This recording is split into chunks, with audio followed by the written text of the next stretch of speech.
Και φυσικά θα σας πω αυτό. Επιμελητής, όπου πήγαινε στον Άριο Πάγο και ήτανε τότε που πήγαινε στον Άριο Πάγο τα εξώδικα και ενημέρωνα τον Άριο Πάγο, γιατί ό,τι και να έχω κάνει έχω ενημερώσει την υψηλότατη διοίκηση του Άριου Πάγου, τη νομική, τη δικαστική αρχή και γενικά όπου πρέπει να ενημερώνω. Δεν κάνω τίποτα αυτόνομο και πάντα ότι πρέπει να είναι σύνομο. Και αν δεν είναι σύνομο με τους νόμους, παρακαλώ πέστε μου που να διορθώσω. Κινούμαστε πάντα μέσα στα πλαίσια της νομιμότητας. Γι' αυτό είμαστε ο πιο νόμος φορέας. Φυσικά δεν έχουμε πάρει ποτέ δάνειο, δεν έχουμε καμία επιχορήγηση, δεν χρωστάμε καμία ΣΤΟΑ, δεν χρωστάμε σε κανένα ίδρυμα, σε κανένα foundation. Τους έχουμε γράψει εκεί που το μελάνι τους δεν πιάνει και είμαστε αυτόνομοι, αυτοτελής οργανισμός, καθαρά της ελάνιας απελευθέρωσής μας και της ένωσής μας. Και αυτό θα πρέπει να συνεκτιμηθεί από όλους τους Έλληνες και από όλους τους πατριώτες εκεί έξω.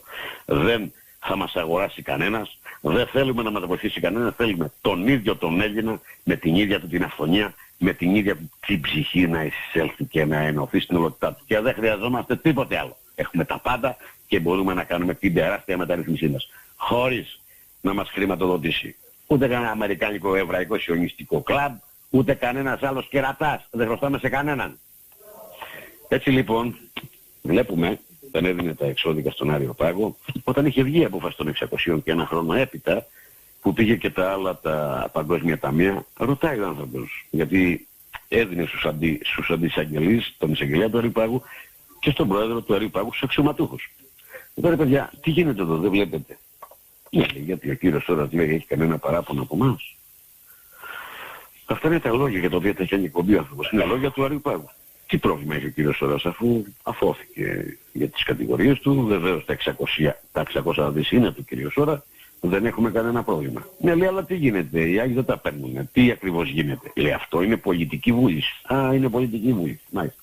Ναι, απ' τη μία είναι πολιτική βούληση. Απ' την άλλη όμως, ρε Άριο Πάγο, όταν εσείς νομιμοποιείτε μνημόνιο, πώς είναι δυνατόν να νομιμοποιείτε τα μνημόνια ενώ υπάρχουν εκεί τα 600 δισεκατομμύρια, τα οποία είναι χωρίς τόπο?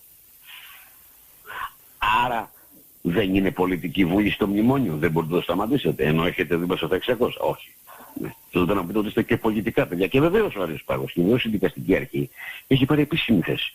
Λέει, αν δεν ξεκαθαρίσουν οι βουλευτές, οι πολιτικοί, οι οποίοι αυτοί μας πιέζουν, δεν μπορούμε να κάνουμε τίποτα. Και όσο αυτοί έχουν άσυλο, και εμείς δεν έχουμε, αλλά και αυτοί έχουν άσυλο. Και οι δύο έχουν άσυλο.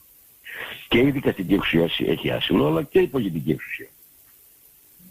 Αλλά ουσιαστικά είναι δύο εξουσίες που ουσιαστικά, αν το θέλετε, είναι το θέμα ποιος δεν πρέπει να έχει άσυλο για να τελειώνει η ιστορία. Άρα πρέπει να έχουμε ή έντιμους πολιτικούς και να πάρουμε το άσυλο από τους δικαστικούς, ή θα πρέπει να μην έχουν άσυλο οι πολιτικοί και να έχουν άσυλο οι δικαστικοί και να τελειώνει το θέμα. Πάντως και οι δύο υπηρεσίες αυτές να έχουν άσυλο είναι πραγματικά τραγικό. Λοιπόν, ο Άριος Πάγος έχει δηλώσει τις προθέσεις του από παλαιότερα.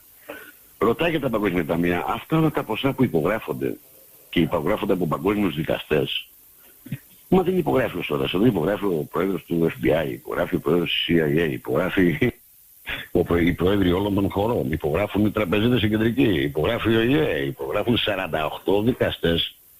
Έτσι λοιπόν ο Άριος Πάγος είναι ενημερωμένος για τα πάντα και γνωρίζει.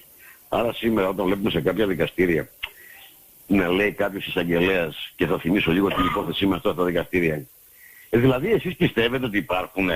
Λέει, εισαγγελέα μου, δεν είσαι εκεί για να πιστεύεις. Βέβαια η αλήθεια είναι ότι με πίστες δικάζετε τον κόσμο, με πίστες έχετε γεμίσει τις φυλακές, και εμείς τις φυλακές είναι γεμάτες οι πίστες και γεμάτες το πιστεύω. Γι' αυτό και έχουμε πάει όχι στο διάολο που πιστεύω. Εσύ πρέπει να ξέρεις. Όλοι είναι δικαστές. Αν είναι εισαγγελέας, αν είναι δικαστής, ακριβώς έτσι όπως το γράφουν. Άρα λοιπόν ο δικαστής είναι ο ερευνητής της αλήθειας. Μη μας λες κυρία εισαγγελέας να πιστέψουμε τώρα. Είμαστε τόσο μεγάλα παιδιά. Σου φέρνουμε στοιχεία στην έδρα. Ακούστηκε στην έδρα στο δικαστήριο ότι μπαίνουν στον προϋπολογισμό τα 600 δισεκατομμύρια. Σας λέω, αν είναι να με δικάσετε για 600, μην με δικάσετε για 600.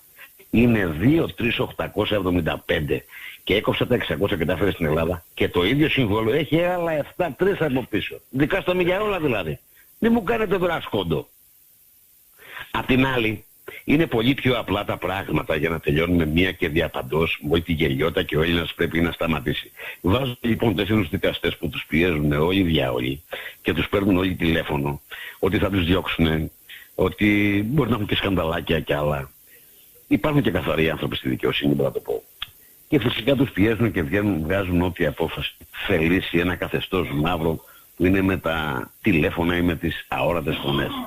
Άρα δεν μπορούμε να βάλουμε το βάρος στο δικαστή. Ο Έλληνας πρέπει να ενημερωθεί και να ξέρει. Και ο δικαστής δεν θα μπορεί να κάνει χατήρια γιατί θα ξέρει και αυτός. Αλλά θα ξέρει ο δικαστής, ότι ξέρεις και εσύ. Άμα είσαι βόδι τελειωμένο, ρε Έλληνά μου, τι να σου κάνουν 4-5 δικαστές, θα τους διώσουν.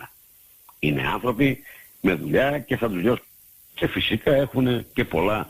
Είναι ως φιοκάμπτες γιατί έχουν σκέλετους, ο καθένας το δικό του σκέλετο στην δουλάπα του.